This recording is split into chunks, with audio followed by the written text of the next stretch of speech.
నమస్తే. మనది కాకపోతే కాశీదాకా అని ఒక సామెత. ఏముంది, కొండకి ఎంట్రక్ కడుతున్నాం, వస్తే కొండ వస్తుంది, లేకపోతే ఎంట్రకే కదా పోయేది. దారం కూడా కాదు, ఎంట్రక్ కడుతున్నారు. బీహార్లో ఎన్డీఏ కూటమి మేనిఫెస్టో సందర్భంగా సంకల్ప పత్రం రిలీజ్ చేసింది. వినేవాడు చూసేవాడు అమాయకుడైతే చెప్పేవాడు వేదాంతి అని. అంటే బీహార్లో జనం వెర్రివెంగళప్పలా వాళ్ళు ఇచ్చిన సంకల్ప పత్రం చూస్తుంటే ఎవరు సాక్షాత్తు జేపీ నడ్డా గారు, నితీష్ కుమార్ గారు, కేంద్ర మంత్రులు చిరాగ్ పాస్వాన్ గారు, జితన్ రామ్ మాంఝీ గారు వీళ్ళందరూ కలిసి పటాటోపంగా అట్టహాసంగా సంకల్ప పత్రం ప్రకటించారు. ఏంటి, 1 కోటి ప్రభుత్వ ఉద్యోగాలు ఇస్తారట. అసలు ఆ మాట వింటేనే ఒక క్షణం ఆగుతారు ఎవరైనా. ఎక్కడి నుంచి చేస్తారు? ఇంకేం చెప్పారు, KG to PG నాణ్యమైన ఉచిత విద్య స్వాగతిస్తాం, దీన్నైతే స్వాగతిస్తాం. రాష్ట్రంలో 7 అంతర్జాతీయ విమానాశ్రయాల నిర్మాణం, దీన్ని స్వాగతిస్తాం. ఎందుకంటే ఇక్కడ పెట్టుబడులు వస్తాయి, రెవెన్యూ పెరుగుతుంది, ఉపాధి అవకాశాలు కలుగుతాయి. బీహార్ ప్రజల మీద మామూలుగా హామీల వర్షం కురిపించాల ఇండియా వాళ్ళు. 1 కోటి ఉద్యోగాలు అనేసరికి తబ్బిబ్బైపోయి రాత్రి నుంచి ఎవరు అక్కడ నిద్రపోవట్లేట బీహార్లో. అమ్మో రేపు పొద్దున వీళ్ళు అధికారంలోకి రాగానే ఉద్యోగాలు ఇస్తే మన ఇంట్లోంచి ఎవరికి వస్తుంది ఉద్యోగం? 1 కోటి మంది. సో మామూలు వ్యవహారం కాదు కదా. ఇంకా ఏంటి, రాష్ట్ర యువతకి 1 కోటి ప్రభుత్వ ఉద్యోగాలు, ఇతర ఉపాధి అవకాశాలు కల్పిస్తామంటూ ఉచితంగా విద్య, వైద్యం, రేషన్ సరుకులు అందిస్తారట. రేషన్ కూడా ఉచితమే. మహిళలు, వలస కార్మికులను ఆకట్టుకునేలాగా చాలా వాగ్దానాలు చేశారు. ప్రతి జిల్లాలో మెగా స్కిల్ సెంటర్లు ఏర్పాటు చేస్తారట. కేంద్ర మంత్రి జేపీ నడ్డా ఈ విషయం చెప్పారు. మొత్తం దీనికోసం 69 పేజీల సంకల్ప పత్రం. జగన్మోహన్ రెడ్డి గారి మేనిఫెస్టో అందరూ 1 పేజీ ఉంటుంది. ఆయన ఏం చెప్తాడో అది చేస్తాడు, లేకపోతే ఏం చేయగలడో అదే చెప్తాడు. ఇక్కడ చూడండి, ఈబీసీల్లో వివిధ వృత్తుల నిపుణులకు 10 లక్షల చొప్పున ఆర్థిక సహాయం ఇస్తారట. పేదలకు KG నుంచి PG విద్య, ఉన్నత విద్య చదువుతున్న SC విద్యార్థులకు నెలకు 2000 సాయం, 1 కోటి మంది మహిళలను లఖ్పతి దీదీలుగా అంటే లక్షాధికారులుగా మార్చే కార్యక్రమం. స్వయం సమృద్ధి దిశగా అడుగులు వేసే మహిళలకు ముఖ్యమంత్రి మహిళా రోజ్గార్ యోజన ద్వారా 2 లక్షల చొప్పున ఆర్థిక సాయం. రాష్ట్రంలో 7 అంతర్జాతీయ విమానాశ్రయాలు, 7 ఎక్స్ప్రెస్ మార్గాల నిర్మాణం, మరో 4 నగరాలకు మెట్రో రైళ్లు. కర్పూరీ ఠాకూర్ కిసాన్ సమ్మాన్ నిధి ద్వారా రైతులకు ఏటా 3000 రూపాయల సాయం. PM కిసాన్ సమ్మాన్ నిధికి ఇది అదనం, అంటే అది ఒక 6000, ఇది 3000. రాష్ట్ర ప్రజలకు ఉచితంగా రేషన్ సరుకులు, పేదలకు 50 లక్షల పైగా పక్కా ఇళ్ల నిర్మాణం, 5 లక్షల దాకా ఉచిత వైద్య చికిత్సల సదుపాయం. సీతాదేవి జన్మస్థానం పునోరాథాంలో నిర్మిస్తున్న జానకి మందిర్ను ప్రపంచ స్థాయి ఆధ్యాత్మిక కేంద్రంగా తీర్చిదిద్దటం, సీతాపురంగా నామకరణం చేయటం.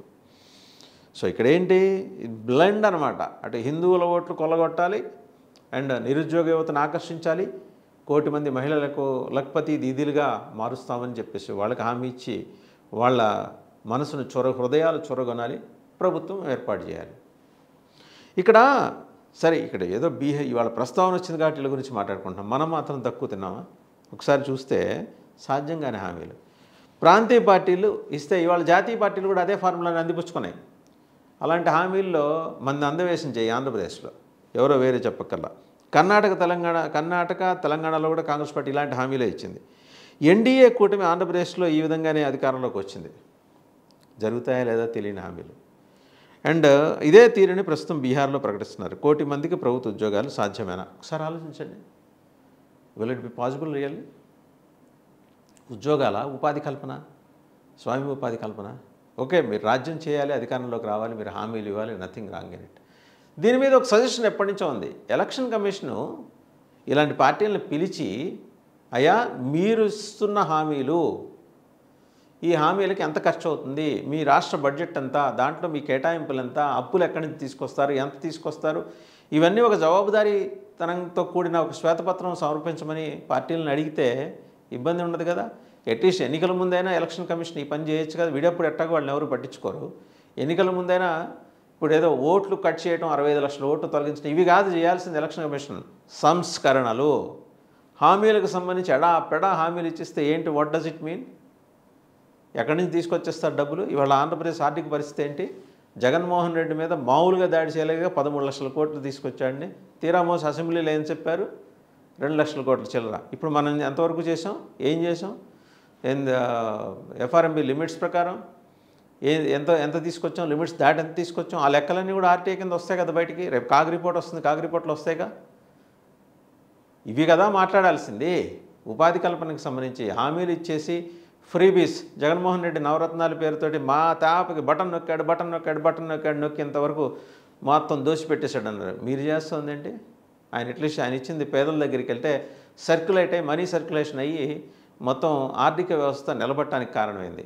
మీరు చేస్తుందంటే అప్పన్న భూముల్ని అప్పనంగా తాకట్టు పెట్టడానికి ప్రత్యామ్నాయ మార్గాలు ఆలోచిస్తాం. దేవాదాయ శాఖ భూములు జోలికి వస్తాం. మళ్ళీ గవర్నమెంట్ ఉంటుంది, బీజేపీ ఉంటుంది, సనాతన ధర్మం గురించి మాట్లాడే పవన్ కళ్యాణ్ గారు ఉంటారు. మరి వాళ్ళిద్దరూ మాట్లాడాలిగా.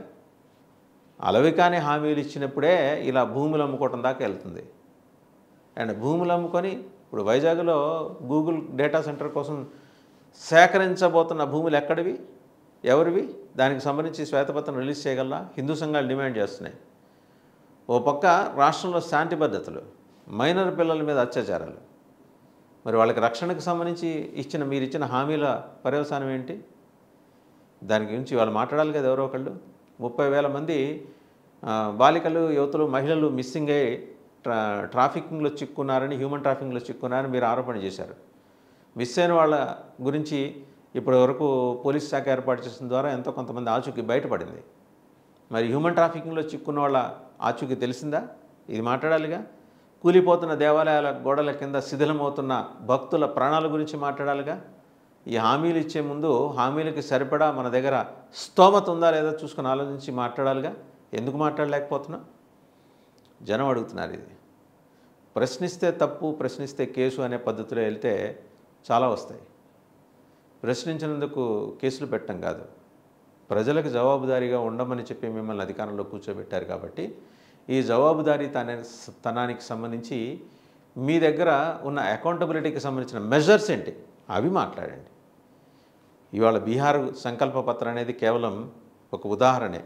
అంతకు ముందుగా ప్రాంతీయ పార్టీలైన ఆంధ్రప్రదేశ్లో ప్రాంతీయ పార్టీలు ఎలాంటి హామీలు ఇచ్చాయి, అలాగే తెలంగాణలోను కర్ణాటకలోను కాంగ్రెస్ పార్టీ ఎలాంటి హామీలు ఇచ్చి వాళ్ళ నెత్తి నోరు కొట్టుకుంటుంది, ఫ్రీ బస్సు హామీ ఇచ్చి, ఇవన్నీ కూడా తెర మీదకి వస్తున్నాయి.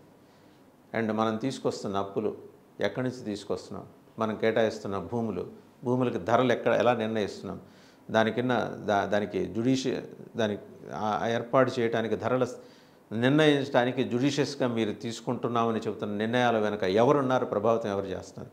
జవాబు చెప్పండి. జవాబు చెప్పమని అడుగుతున్నారు, ఇంతకు మించి ఇంకేం అడగట్లా. జవాబు చెప్పి ఇలాంటి అలవికాని హామీల జోలికి వెళ్లకుండా ప్రజల్ని సవ్యంగా పరిపాలించమని వాళ్ళు విజ్ఞప్తి చేస్తున్నారు.